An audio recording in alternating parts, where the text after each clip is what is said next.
students, I'm going to teach you about tenses in a very easy way. You will understand what I'm saying and you'll know how to use and utilize the formulas that I'm going to teach you in this video. So please stay tuned and watch the video till the end. Okay, so let's begin the journey of tenses. To be perfect in English language, the knowledge of tenses is must. अगर आप चाहते हैं कि आपकी English language पे पकड़ बने, knowledge बने, तो टेंसेस का ज्ञान होना बहुत ही ज़्यादा आवश्यक है। Tenses are the forms of words which express the time of action. Tenses actually होते क्या हैं बच्चे?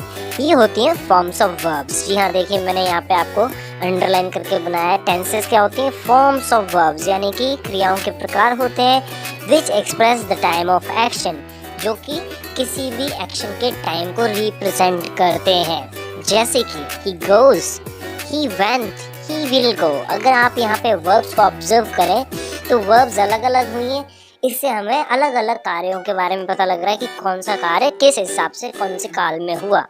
दैट मीन्स अगर ये वर्ब्स ना हो तो हमें कोई भी मीनिंग नहीं मिलेगा। यानी कि ऊपर वाली जो डेफिनेशन अभी हमने पढ़ी वो एग्जैक्टली सही थी। तो गोज से हमें पता लग रहा है कि कौन सा टेंस है? प्रेजेंट टेंस है।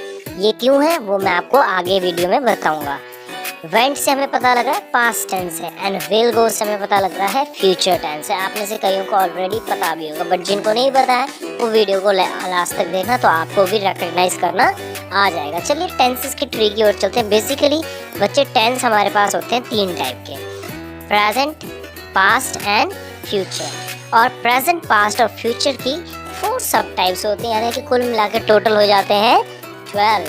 Yes, you are right. तो इसमें ये 4 टाइप्स सभी में सेम पाए जाते हैं, लेकिन सभी के फॉर्मूलाज थोड़े से अलग अलग होते हैं, यूज थोड़े से अलग अलग होते हैं और इनकी मीनिंग्स भी थोड़े से अलग निकल के आते हैं। तो चलिए शुरू करते हैं। प्रेजेंट यानी कि अपने वर्तमान काल के 4 टेंस जो होते हैं वो होते हैं present indefinite, present continuous, present perfect and present perfect continuous. इसी तरीके से पास्ट टेंस में आ जाते हैं अपने past indefinite, past continuous, past perfect and past perfect continuous।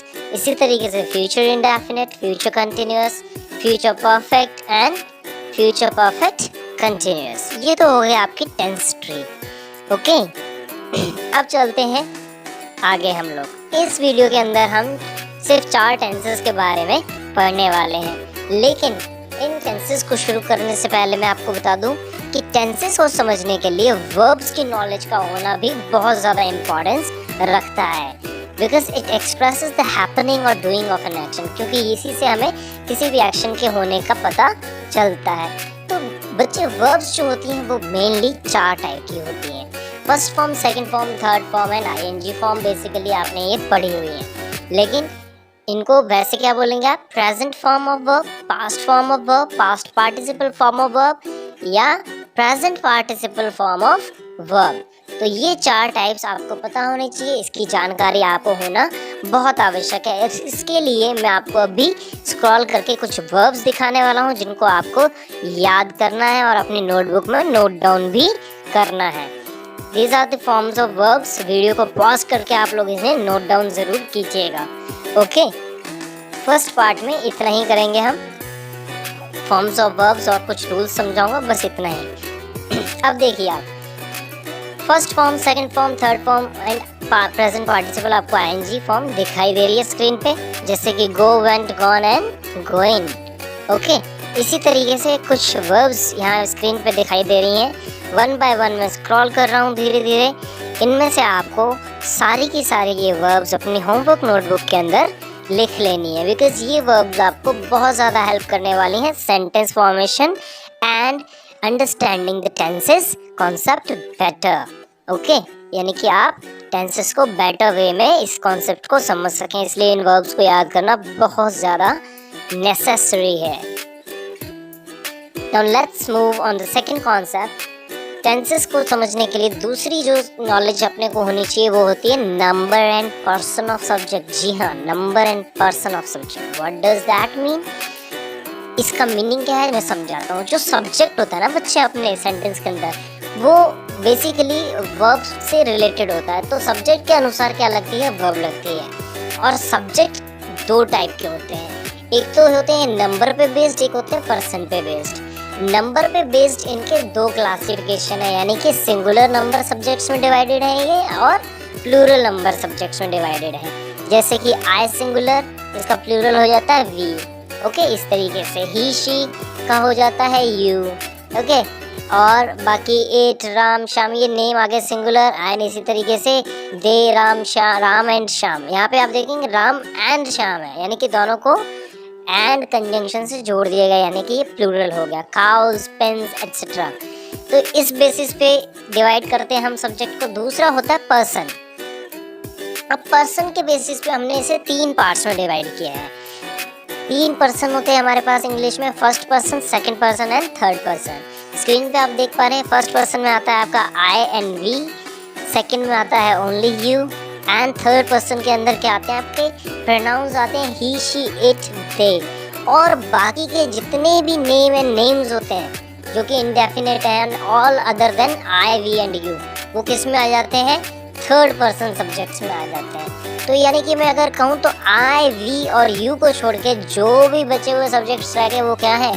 Third person subjects कहलाते हैं। ओके, ये नीचे टेबल भी बनी हुई है, आप इसको इजीली समझ सकते हैं। अब आते हैं पहले टेंस की ओर अपने, द प्रेजेंट इंडेफिनिट टेंस। यहाँ पे जो स्क्रीन पे आपको फॉर्मूला दिखाई दे रहा है, मैं इसे थोड़ा हट के आपके स्क्रीन पर भी अपने बताए फॉर्मूलाज के हिसाब से आपको समझाऊंगा, पर अपने चलते हैं प्रेजेंट इंडेफिनिट टेंस में अफर्मेटिव सेंटेंस का फॉर्मेट। तो जो अफर्मेटिव सेंटेंस यानी कि पॉजिटिव पैटर्न होता है वो क्या होता है बच्चे? इसके अंदर हम लेते हैं सब्जेक्ट प्लस वर्ब की फर्स्ट फॉर्म। ध्यान रखिएगा, वर्ब की फर्स्ट फॉर्म के अंदर अगर सब्जेक्ट अपना सिंगुलर है, सिंगुलर भी कैसे?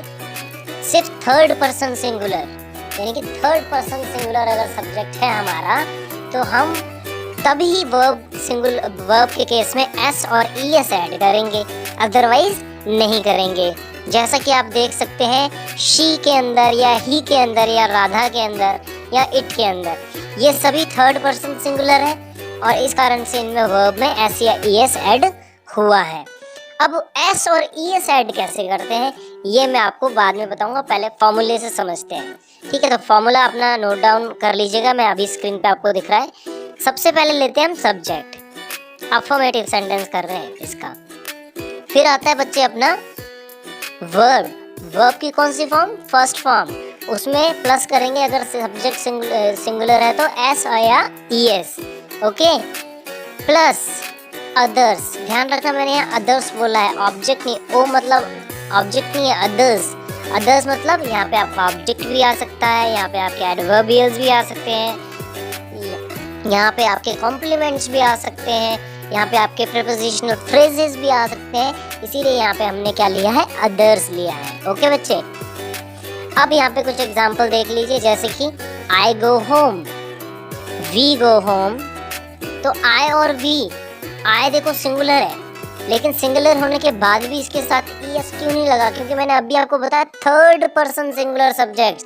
तो क्या आई को हमने थर्ड पर्सन सिंगुलर में रखा था? नहीं, ये तो फर्स्ट पर्सन में था, इसलिए इसके साथ एस ई एस नहीं लगेगा। Okay kids, only third person singular subject के साथ एस ई एस ऐड होता है। और एस ई एस ऐड क्यों होता है, कैसे होता है, ये भी मैं आपको बता देता हूँ। एस ई एस ऐड करने का रूल क्या है, देखिए ये एग्जाम्पल्स आप देख लीजिएगा, बहुत ही सिंपल से है, हैबिचुअल एक्शंस को शो करते हैं सिंपल प्रेजेंट टेंस में हम।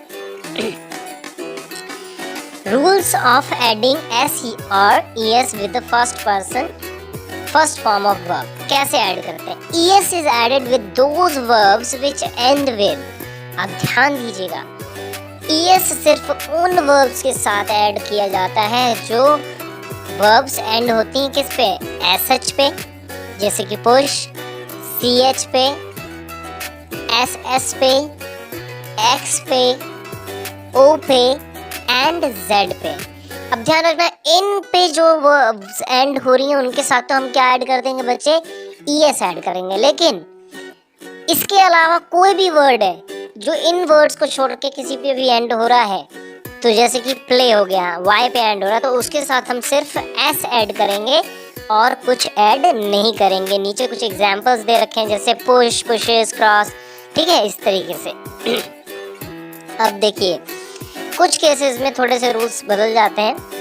If a verbs end in Y and there is a consonant before Y, अगर कोई वर्ब एंड हो रही है वाई पे, जैसे हमने प्ले का किया था, ठीक है, वो तो वावल था उससे पहले, लेकिन अगर उससे पहले कॉन्सोनेंट आ रहा है वाई से पहले, तो वाई को हम क्या करेंगे बच्चे, रिप्लेस कर देंगे किससे, आई ई एस से, यानी कि आई वाई की जगह आई लगा देंगे और उसके बाद ई एस ऐड कर देंगे। जैसे कि वरी, तो वाई से पहले आर कॉन्सोनेंट आ रहा है, वरीज। कैरी, वाई से पहले आर आ रहा है अगेन कॉन्सोनेंट, तो कैरीज, आई ई एस ऐड कर देंगे। सी देखिए, rest of the verbs only have S, ठीक है, यानी कि इनके बाद जितनी भी वर्ब्स रह जाती हैं उनके बाद हम क्या लगाते हैं, एस लगाते हैं। ये मैंने आपको पहले ही बता दिया था। अब चलते हैं बच्चे अपने नेगेटिव सेंटेंस की ओर। नेगेटिव बनाना, उस वाले फॉर्मूले को ही रिपीट करता हूँ जो मैंने आपको थोड़ी देर पहले बताया था कि नेगेटिव कैसे बनाएंगे। बहुत ही ज़्यादा आसान है। हम लोग जब सिंपल प्रेजेंट टेंस यानी कि प्रेजेंट इंडेफिनिट का नेगेटिव बनाते हैं तो हम इसमें एक ऑक्सिलरी वर्ब यानी कि हेल्पिंग वर्ब का इस्तेमाल करते हैं जो कि है डू एंड डज। ओके, तो डू एंड डज का इस्तेमाल करके हम इसका नेगेटिव बनाते हैं। डू और डज का इस्तेमाल भी बहुत ज़्यादा सिंपल है। मैंने आपको जैसा बताया था कि डज किसके साथ लगेगा, always with third person singular. Okay, जो भी है, और सेम रूल कॉन्सेप्ट फॉलो किया जाएगा।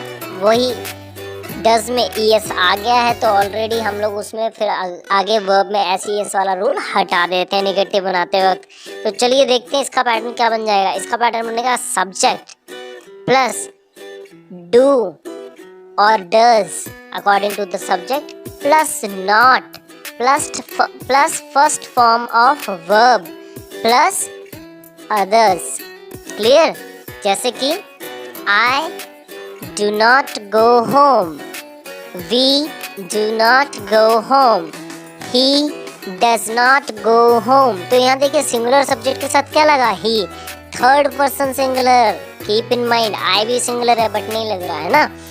I का सिर्फ एक ही केस होता है बच्चे, जो आगे वाले टेंसेस में हम करेंगे नेक्स्ट वीडियो में, पास्ट टेंस जब करेंगे उसमें क्या होता है, I के साथ हम क्या ऐड करते हैं, वर्ज लगाते हैं। एक ही केस है जिसमें हम लोग सिंगुलर वर्ब यूज करते हैं आई के साथ। क्लियर? तो ये हो गया आपका नेगेटिव बनाना। अब देखिए, to form negative sentences do not does not is used and S E S is not added. Okay, ये मैं आपको बता ही चुका हूँ कि जब do not does not use करते तो एस ई एस वाला रूल कैंसिल हो जाता, नहीं लगाते। Okay, if the subject of third person singular he she it any name etcetera then does not is used. ये भी मैंने आपको बता दिया कि थर्ड पर्सन सिंगुलर के साथ हम डज लगाते हैं। If the subject is other than third person singular, यानी कि अगर थर्ड पर्सन सिंगुलर के अलावा कोई भी सब्जेक्ट होगा तो हम क्या ऐड करेंगे, उसके साथ डू लगाएंगे और उसके बाद नॉट यूज करेंगे। क्लियर? अब आ जाते हैं इंटेरोगेटिव पैटर्न की ओर कि इंटेरोगेटिव पैटर्न कैसे हम यूज करेंगे। इंटेरोगेटिव का मतलब ही है प्रश्न पूछना, और प्रश्न बच्चे दो टाइप के होते हैं। कितने टाइप के होते हैं? दो टाइप के। तो यहाँ पे आप देखेंगे डू डज यानी कि हेल्पिंग वर्ब से शुरू हो रहा है। तो मैं आपको थोड़ा सा एक्सटेंडेड फॉर्मूला करवाता हूँ डू डज की जगह, क्योंकि क्वेश्चन आंसर्स दो टाइप के होते हैं। एक तो होते हैं यस नो टाइप क्वेश्चंस और एक होते हैं स्टेटमेंट टाइप।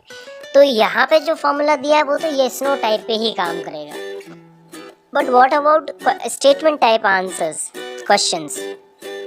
ओके, कि जब स्टेटमेंट टाइप आंसर्स देने होते हैं तो उस टाइम पे स्टेटमेंट टाइप आंसर्स को देने के लिए जो क्वेश्चंस होते हैं वो कैसे बनते हैं, तो वो फॉर्मूला अभी आप अपने स्क्रीन पे देख रहे हैं। सबसे पहले मैंने ब्रैकेट में लिया है WH के बाद हम यूज़ करते हैं डू डज के बाद हम यूज़ करते हैं सब्जेक्ट, और सब्जेक्ट के बाद हम यूज़ करते हैं first form of verb plus others plus question mark. अब यहाँ पे ध्यान देने वाली बात ये है कि जो इंटेरोगेटिव सेंटेंसेस होते हैं ये नेगेटिव भी तो हो सकते हैं, है ना।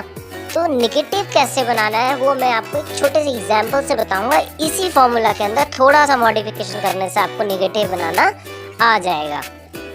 ओके, पर चलिए पहले थोड़ा सा एग्जाम्पल कर लेते हैं। जैसे मैंने ये लिया first example, do I go home. Do I go home, क्या मैं घर जाता हूँ? आंसर यस या नो में ही दिया जाएगा। डू वी गो होम, क्या हम घर जाते हैं, है ना। तो इसका आंसर आप देखिए, कभी भी पूछ के देखिए हेल्पिंग वर्ब से स्टार्ट होते हुए क्वेश्चन को, आपको यस नो में ही आंसर मिल जाएगा। Does he go home, right. लेकिन अगर मुझे ये पूछना हो कि तुम कहाँ रहते हो, तो हम क्या पूछेंगे, वेयर डू यू लिव, क्योंकि इसका आंसर हाँ या ना में नहीं दे सकते। We can't say like where do you live, yes we can't say that, right. तो हमें क्या करना पड़ेगा, स्टेटमेंट देनी पड़ेगी। आई लिव इन लागर चट्टान, आई लिव इन पक्का सारना, I live in Hanumangarh, okay, in this way, जैसा कि हमने पिछले उसमें प्रपोजिशंस करते वक्त किया भी था, राइट। लेकिन इसीलिए मैंने आपको ये ब्रैकेट में दिया WH कि अगर स्टेटमेंट टाइप क्वेश्चन बनाना है तो हमें WH वर्ड से ही शुरुआत करनी होगी। और ध्यान रखना बच्चे, कभी भी ये रूल नहीं बदलने वाला है। कोई भी चाहे दुनिया इधर की उधर हो जाए, इंग्लिश ग्रामर कभी नहीं बदलती, ओके। तो ये हो गए अपने नेगेटिव सेंटेंसेस। अब इंटेरोगेटिव सेंटेंसेस, ओके। तो ये हो गए अपने इंटेरोगेटिव सेंटेंसेस। और इंटेरोगेटिव में आपको समझाता हूँ, देखिए जो हमने अभी किया था WH plus do does plus इस तरीके से, इस फॉर्मूले को दोबारा देखिए। अब इसमें थोड़ा सा चेंज करना, क्या, या तो अब डू डज को एब्रीविएटेड फॉर्म में नॉट जोड़ दो, यानी कि डोंट या डजंट। क्या कर सकते हैं अपने, डोंट या डजंट। या अगर हम इन्हें अलग अलग लिख रहे हैं, ध्यान रखिएगा, अगर आप अलग अलग लिख रहे हैं तो डू या डज के बाद आप नॉट नहीं लगा सकते हैं, वो टोटली रॉन्ग हो जाएगा। तब जो नॉट की प्लेस होगी वो कहाँ पे आएगी, सब्जेक्ट के बाद आएगी। ये कॉम्पिटिटिव एग्जाम्स में बहुत बार एरर फाइंडिंग में आ जाता है, तो ध्यान रखना कि तब ये प्लेस कहाँ हो जाएगी, सब्जेक्ट नॉट की सब्जेक्ट के बाद हो जाएगी। तो पैटर्न क्या बन जाएगा, WH ब्रैकेट में do does plus subject plus not को ले लेते हैं ब्रैकेट में, ताकि याद रहे कि अगर हाँ नेगेटिव है तो सब्जेक्ट के बाद लगाना है, अदरवाइज हमें डू या डज में जोड़ देना है, right. Plus first form of verb plus others plus question mark. तो अगर मेरे को कहना है वह घर नहीं जाता है, तो हम क्या बोलेंगे, वह घर नहीं जाता है क्या। इसको अगर हमें बोलना है तो हमें कुछ नहीं करना, हमें बस ये कहना है डजंट ही गो होम, या तो ये बोल सकते हैं या हम बोल सकते हैं does he not go home, does he not go home. आप ये नहीं बोल सकते does not he go home, ये रॉन्ग हो जाएगा। मैंने अभी बताया एब्रीविएटेड फॉर्म में यूज कर सकते हैं, बट अलग अलग सेम प्लेस पे यूज नहीं कर सकते हैं। उस टाइम पे इसकी जगह सब्जेक्ट के बाद आ जाती है इंटरोगेट्स। और प्रेजेंट इंडेफिनिट टेंस पे बेस्ड ये आ गई आपकी एक्सरसाइज। तो इस एक्सरसाइज के आंसर्स मैं इस बार नहीं बताऊंगा, आप लोग कीजिए ट्राई। और